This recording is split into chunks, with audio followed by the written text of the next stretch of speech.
नमस्कार। आज हमारे बीच में मृदुल द्विवेदी एडवोकेट उपस्थित हैं।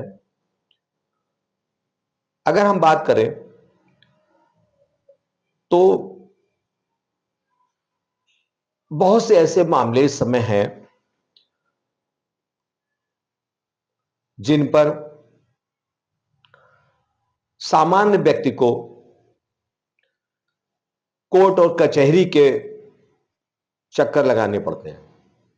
शायद ऐसे ही कुछ विषय लेकर के सरकार ने एक बिल, अमेंडमेंट बिल, अधिवक्ता अमेंडमेंट बिल ला रही है।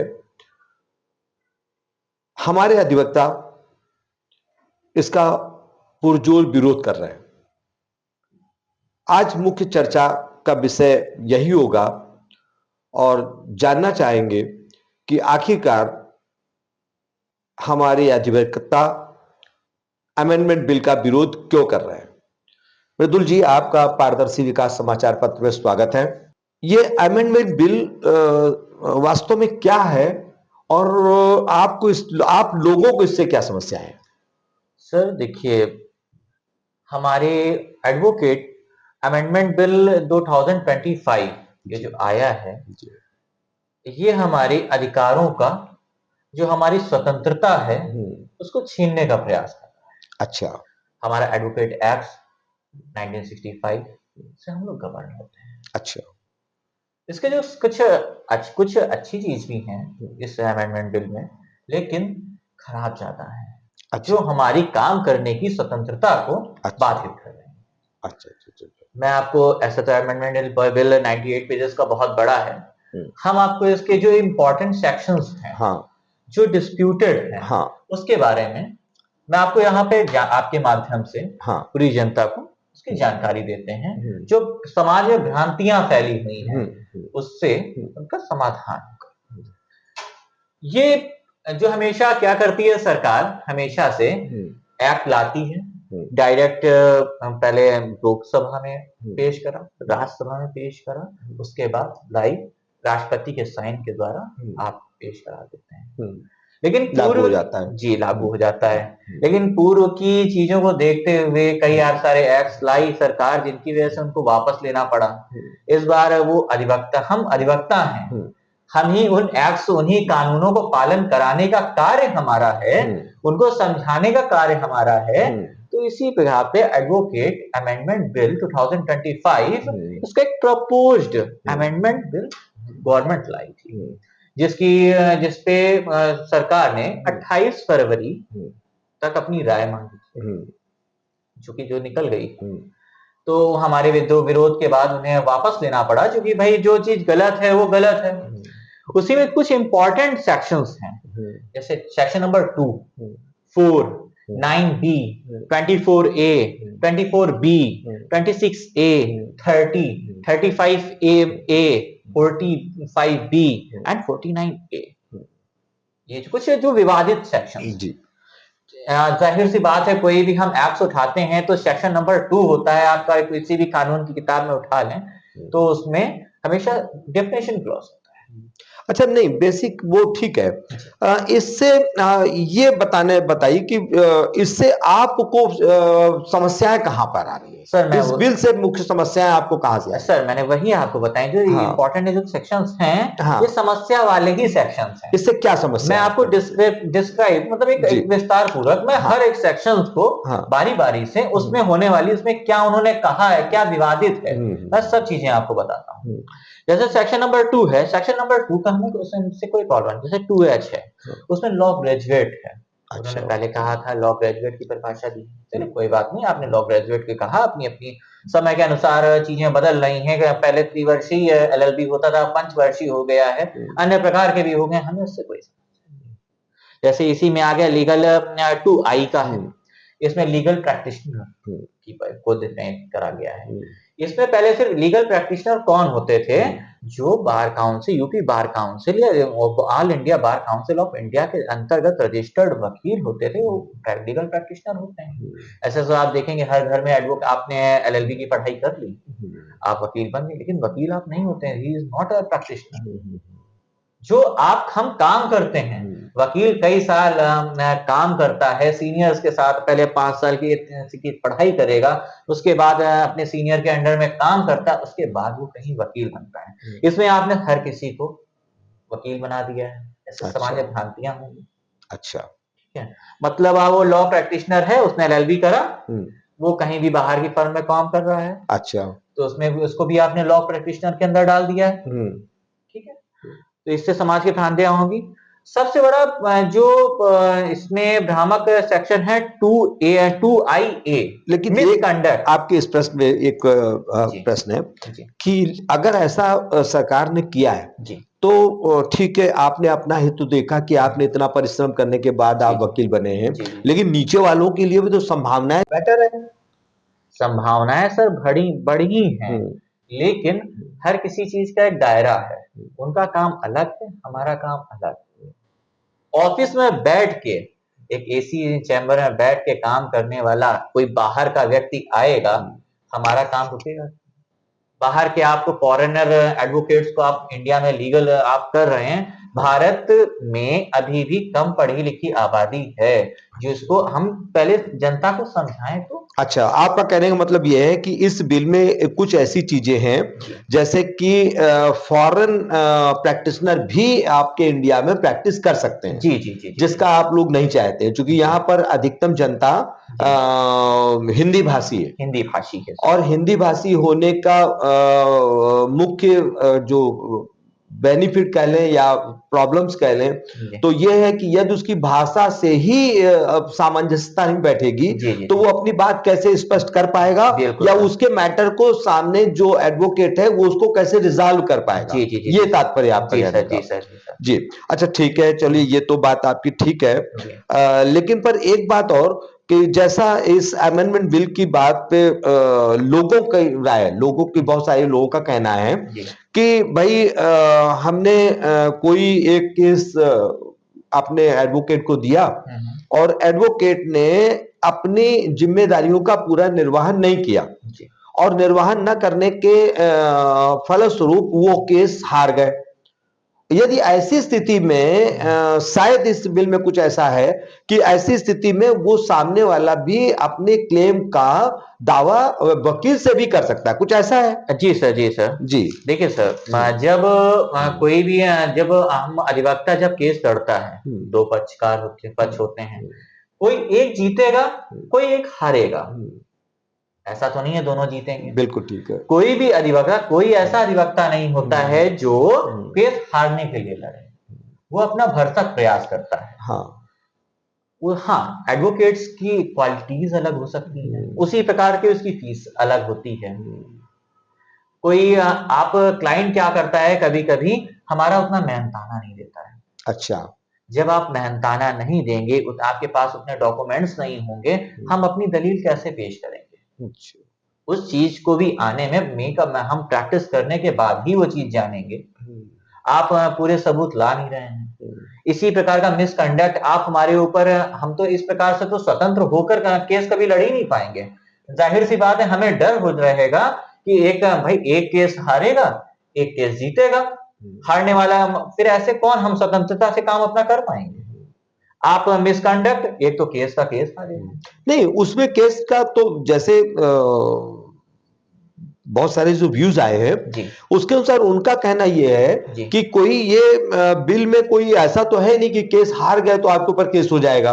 उसमें तो इन तत्वों को देखा जाएगा कि ये हारने के प्रमुख रीजन क्या क्या थे।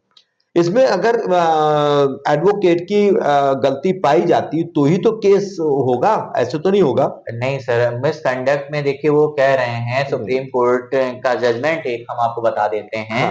बार council of India lawyers Jasbir Singh versus DK Gandhi and others. जी, ये सिविल अपील संख्या 2646 2009, दर्शक इसको सर्च कर सकते हैं। इसमें हाल ही में इसका जजमेंट आया है 7 नवंबर 2024 को। अच्छा, आप लीगल प्रैक्टिशनर हैं, इसको उपभोक्ता, वो कह रहे हैं कि उपभोक्ता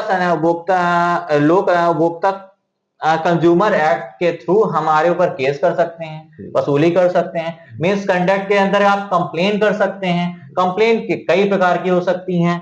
अब कंप्लेन, क्रिमिनल कंप्लेन भी हो सकती है, हमारे खिलाफ बार काउंसिल की भी कंप्लेन हो सकती है। कोई भी उसमें जब देखने की प्रोसेस, एक तो वकील वैसे ही कोई काम नहीं कर सकता है, वकालत को नोबेल प्रोफेशन कहा जाता है। बिल्कुल। जो व्यक्ति एडवोकेसी करता है वो कोई भी बिजनेस नहीं कर सकता है, उसकी एक जीविका का एकमात्र साधन सिर्फ वो वकालत और पेशा है। आप अदालतों का आप हाल सर जानते ही हैं, कोई एक कमेटी बनने में कितने साल लग जाते हैं, लगभग 2 से 4 साल 5 साल में आपका जब फैसला आएगा उस कमेटी के द्वारा। ट्रिब्यूनल शुरुआत में तो बहुत स्पीड से काम करती है, उसके बाद कितनी स्पीड से काम होता है। हाल ही का जजमेंट से ले लीजिए, 2009 का जजमेंट करा हुआ है और आया 2024 में। अच्छा, इतना लंबा जजमेंट 2009 में हुआ और अपील, सिविल अपील 2009 में दाखिल हुई, हाँ, जजमेंट आया 2024 में। आप ये समझ लीजिए कितने समय का है, नहीं ये तो भारतीय, हाँ ये एक लचर व्यवस्था है। एक केस, एक वकील साहब के ऊपर आपने केस डाल दिया, कोई भी ऐसे तो एक इस लूप का फायदा, जैसे पूर्व में किसी में कानून का मैं विरोध नहीं करूंगा, पूर्व में भी हम देख चुके हैं कई ऐसे कानून हैं जिससे कि उन कानूनों का हम फायदा उठा के कंप्लेन हो जाती है, बाद में पता चलता है वो कानून मतलब वो जो आरोप थे झूठे थे। हाँ, इस कंडीशन में आपका चूंकि लाइसेंस तुरंत सस्पेंड हो जाएगा आपका, अधिवक्ता क्या करेगा? अधिवक्ता क्या फ्री होके किसी के खिलाफ केस लड़ सकेगा? अधिवक्ता की अधिकतर केसेस हम देखते हैं क्रिमिनल में, आधे केस तो हम गवर्नमेंट के खिलाफ लड़ते हैं। इसी में सेक्शन 40 ये जिस पे कह रहे हैं, सेक्शन 45B में ये बात आप कह रहे हैं एडवोकेट के खिलाफ आप कर सकते हैं। इसी में आपको कहा गया है मिसकंडक्ट, जो मैंने आपको बताया, आप हमारे प्रोटेस्ट का अधिकार भी छीन रहे हैं। मुवक्किल की बात रखने के लिए अब जुडिशरी के सामने अपनी बात रखते हैं, कभी कभी हमें करना होता है। आप आजकल का देखते ही हैं, डेट पे डेट आप देखते हैं, डेट पे डेट सिर्फ वकील नहीं दिलाते हैं, आपका जुडिशियल सिस्टम भी तो है। आज का सिविल जज जूनियर डिवीजन जो भर्ती हो रहा है, आप वर्तमान में जब आप देखिए जाके, वो उसको कुछ आता ही नहीं, वो काम करना ही नहीं चाहता है, वो सिर्फ डेट पे डेट देता है। अच्छा, तो आपके अनुसार ये सिस्टम को बदलना चाहिए बेसिक? जी, हमारा पुराना एडवोकेट जो एक्ट है वो वैसा ही रहे सर। हम कंटिन्यू एडवोकेट प्रोटेक्शन एक्ट मांग रहे हैं। आप देखिए हर दूसरे दिन पूरे देश में एडवोकेट्स के ऊपर हमले हो रहे हैं। एक पार्टी जीतती है तो दूसरी पार्टी वकील के ऊपर हमला कर रही है, उनकी जाने जा रही हैं। मतलब सर हमें पैसा मिलता नहीं है, हम किस संघर्ष से वकालत करते हैं, हमें स्टाइपेंड 4-4 साल तक कुछ नहीं मिलता है, अपनी जेब से हम पैसा खर्च करते हैं। उसके बाद कहीं केसेस कैसे आते हैं, एक दूसरे के इन्फ्लुएंस से आते हैं, रिश्तेदारों के आते हैं, वो भी पैसा नहीं देते हैं। एक समय सीमा के बाद उसमें भी आप हमारे ऊपर कंप्लेन करेंगे। हम अपनी जैसे ठीक है, बहुत अच्छी बात बताई आपने, लेकिन एक प्रश्न इस जगह पे उठता है कि ठीक है, बहुत से जो इस प्रकार के आपने जैसे बताया, इस प्रकार से जो बहुत से एडवोकेट हैं जो प्रभावित होंगे, हालांकि इस पे तो सभी प्रभावित होंगे, केस तो सभी पे लग सकता है, अमेंडमेंट बिल है तो सभी होंगे, लेकिन हाँ, लेकिन इसी की आड़ में कुछ लोग जो गलत काम करते हैं, है ना, तो उनको रुकावट कैसे लगेगी, उन पे अंकुश कैसे लगेगा? Sir continue bar council of India अपनी इसमें काम कर रही है। हाँ। जैसे कि और हम उसके लिए ये सुझाव हम देंगे, जैसे सर लॉ कॉलेजेस हैं उनकी गुणवत्ता सुधारी जाए। हाँ। लॉ कॉलेजेस हम देखते हैं कि जाते हैं, डिग्री ऐसे मिल जाती बहुत सारे लॉ कॉलेजेस की। आप सबसे पहले लॉ में शुरुआत जड़ पे आप काम करिए, लॉ कॉलेज में पढ़ाई की गुणवत्ता सुधारिए, आप गुणवत्ता पे वो करिए। उसके बाद ऑल इंडिया बार का एग्जाम चलता है, उसको और आप हार्ड करिए, ठीक है, जिसमें कि पढ़े लिखे उनको और स्ट्रिक्ट करें आप, तो जिससे कि पढ़े लिखे अधिवक्ता ही आ सकें, यानी योग्य अधिवक्ता ही प्रैक्टिस करते, योग्य अधिवक्ता प्रैक्टिस करें जी। और हम ये मांग कंटिन्यू करते आ रहे हैं, जो जूनियर एडवोकेट है, सीनियर एडवोकेट, उन्हें कोई स्टाइपेंड नहीं देते हैं। अपनी जेब से, अपनी माँ बाप के पैसे से जाकर हम प्रैक्टिस करते हैं, सीखते हैं, इसीलिए हमारे प्रोफेशन और नोबेल प्रोफेशन कहा जाता है। हमारी आजादी से लेकर हम सब जितने भी क्रांतिकारी हुए सभी अधिवक्ता रहे हैं। आप हमारी आज आवाज को ही छीनना चाह रहे नहीं, हैं। समाज सेवा एक अधिवक्ता भी एक समाज सेवा के तहत ही आता है। जी सर। और इसी अगर समय को देखें तो ये स्ट्राइक, बहुत सारे केसेस लगे होते हैं और उन केसेस में अधिवक्ता स्ट्राइक पे चले जाते हैं और जिसका जो खामियाजा बोल सकते हैं वो भुगतना पड़ता है मुवक्किल को, उसके जो है ना, जो मुवक्किल होता है उसको भुगतना पड़ता है। 35 ए लाई है। हम जाहिर सी एक आपको नॉर्मल सी हम आपको बात बता रहे हैं, गवर्नमेंट कोई हमें ना बीमा देती है, ना ही हमारे बच्चों को किसी प्रकार की सुख सुविधा देती है, स्पेशल कोई प्रोविजन नहीं देती, कोई सैलरीड पर्सन नहीं है हम जो हड़ताल करते हैं इससे हमारा क्या भला होता है? हम अपना नुकसान करके ही हड़ताल कर रहे होते हैं। हमारे किसी भाई के साथ कोई कुछ गलत व्यवहार करा होता है, कभी जुडिशरी ने गलत व्यवहार करा होता है, ये पुलिस प्रशासन जो हम एक आम जनता की कभी आवाज सुनती नहीं है, वही पुलिस प्रशासन, उसके लिए हम खड़े होते हैं। उस जनता की आवाज, हमारे मुवक्किल की आवाज उठाते उठाते वो पुलिस प्रशासन हम पर ही केस ला देती है। इसके लिए हम स्ट्राइक करते हैं। कौन व्यक्ति होगा जो अपनी रोजी रोटी पे लात मार के स्ट्राइक करेगा? हमें कोई स्ट्राइक करने के साथ शौक नहीं है, हमें मजबूर होना पड़ता है, उसी वजह से हड़ताल करते हैं। और राइट टू प्रोटेस्ट ये तो हमारी आजादी से ही चलता चला आ रहा है। असहयोग आंदोलन, सत्याग्रह आंदोलन, जी राइट टू प्रोटेस्ट है, उसी से वही आप हमारा अधिकार छीनना चाहते हैं। अच्छा, अभी जैसा कि आपका अभी ये अधिवक्ता संरक्षण जी पर आपकी जो डिमांड चल रही है वो क्या है? सर, अधिवक्ता संरक्षण पर हमारी डिमांड है कि सबसे पहली बात हमारे मेडिकल हमें दिया जाए, जैसे कि अन्य कर्मचारियों को दिया जाता है। बहुत बड़ी एक आबादी है हमारे साथ अधिवक्ताओं की। हम जैसे कानपुर में बिलोंग करता हूँ, जैसे एशिया की सबसे बड़ी बार कहा जाता है जी। अधिवक्ता समाज का प्रहरी है, समाज सेवा का कार्य करता है, तो उसके लिए हमारे ऊपर कोई हमला होता है तो उसको स्पेशल तुरंत ट्रीटमेंट हो, जैसे अदर एक्ट्स बनाए गए हैं अदर वर्गों के लिए, उसी प्रकार हमारे ऊपर कोई हमला हो तो उस पर त्वरित कार्यवाही हो। हमारे किसी अधिवक्ता भाई को, हम चूंकि समाज का एक नोबेल प्रोफेशन है, नोबेल मीन्स नोबेल, हमें हमारे समाज को कई नोबेल पुरस्कार बिल्कुल, बिल्कुल, कोई भी हमारी कार्रवाई, हमारे खिलाफ कोई खिलाफ कोई भी कंप्लेन होती है तो पहले हमारी बार काउंसिल से सलाह ली जाए, उसके बाद उसको आगे सही है जांच करने के बाद आप करिए। नहीं तो हमारे बहुत सारे लोग होते हैं विपक्ष में, हमारे केस कर रहे होते हैं, जो हमारे से जीत चुका होता है या हारता है, कोई अपोजिट पार्टी अक्सर हम पर केस कर देती है। मतलब हम काम कर रहे हैं तो दूसरे का भला करते करते हमारे ही हाथ जल रहे हैं। इसी पे रोक के लिए हमारे बैठने की उचित व्यवस्था हो। आप देखेंगे पूरे देश में बैठने की उचित व्यवस्था, महिलाओं के लिए उचित बैठने की व्यवस्थाएं नहीं है, शौचालयों की व्यवस्था नहीं है, अच्छी फंड्स नहीं आ रहे हैं, हॉस्पिटल्स नहीं है हमारे लिए। हम ये चाहते हैं लगभग 4 से 5 साल के लिए जो नए अधिवक्ता आते हैं उनके लिए स्टाइपेंड की व्यवस्था करी जाए। ये सब हमारी कुछ मुख्य मांगे हैं और इसमें कि सरकार कंटिन्यू हस्तक्षेप करना चाह रही है। अपने मेंबर्स जो हम स्वायत्त शासी निकाय हैं, स्वतंत्र निकाय हैं, बार काउंसिल ऑफ इंडिया में वो अपने नुमाइंदे भेजना चाह रही है। अच्छा, अपने उन्होंने कह दिया है, जिसमें कि उनकी बहुत अच्छी बात है, मैक्सिमम 3 मेंबर वो कहते हैं हम गवर्नमेंट, सेंट्रल गवर्नमेंट के आप अपॉइंट करेंगे। क्यों करेंगे जी? हाँ, उनकी एक दूसरी चीज है, मिनिमम 2 महिलाओं जो advocate bar council of India में जो मेंबर्स होते हैं, 2 महिलाओं का प्रावधान, हम उसका सम्मान करते हैं। महिलाओं का, आधी आबादी हमारी महिलाओं की है, उनका प्रतिनिधित्व हो, हम उसका सम्मान करते हैं। लेकिन आप सेंट्रल गवर्नमेंट की क्यों करेंगे? मतलब एक प्रकार से आप हमारे ऊपर दबाव बनाना चाह रहे हैं। सरकार के खिलाफ हम बोलेंगे, आप हमारे ऊपर कंप्लेन कर देंगे, मिसकंडक्ट आप लगा देंगे। अक्सर देखा जाता है सरकार के खिलाफ ही तो मुकदमे हम लड़ते हैं। रोड खराब है, पुलिस के खिलाफ ही हम लड़ते हैं, पुलिस के बर्बरता के खिलाफ हम मुकदमे लड़ते हैं। गवर्नमेंट क्या करती है?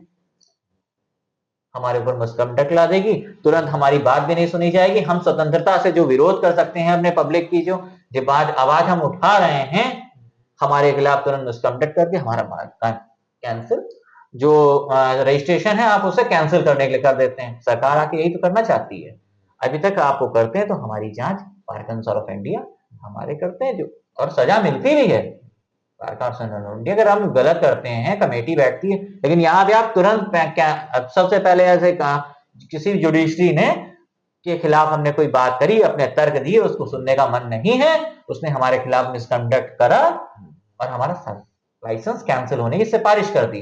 वो चीजें नॉर्मल होने में 2 से 3 साल, हम सही हैं या नहीं हैं, उसके साथ ऊपर हमारे पर जुर्माना भी लगेगा। अच्छा, इसमें और चीजें उन्होंने कह दिया है, जैसे कि जो सजा, जैसे जिन अधिवक्ताओं को 3 साल से सजा के ऊपर है उनका लाइसेंस सस्पेंड कर दिया जाएगा। किसी का तो जेल हो सकता है, परिस्थितियां होती हैं कि जेल किस कारण किसी अधिवक्ता ने या किस वजह से अपराध करा।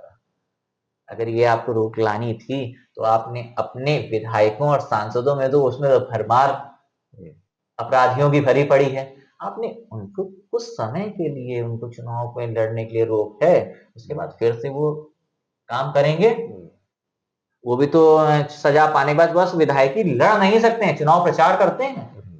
हाल ही में एक आपने देखा जी, कई राहुल गांधी जी का मामला रहा है, अरविंद केजरीवाल जी का मामला रहा, यहाँ पे अधिवक्ता के खिलाफ कंप्लेन हुई, आपने तुरंत उसका लाइसेंस सस्पेंड कर दिया।